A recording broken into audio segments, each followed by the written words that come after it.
আব্দুল আলিম এবং মহিউদ্দিন হাসান।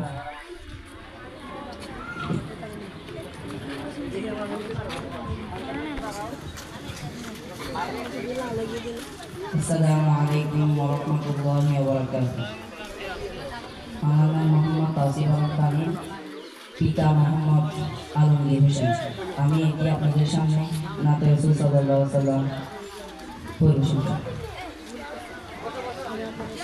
नाते सरकार की पढ़ता हूँ मैं, नाते सरकार की पढ़ता हूँ मैं, बस इसी बात इस घर में मेरी रहमतें होगी।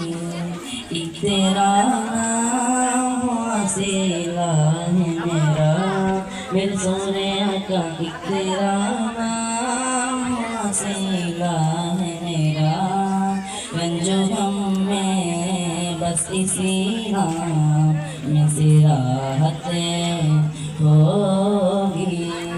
नाते सरकार के पढ़ता हूँ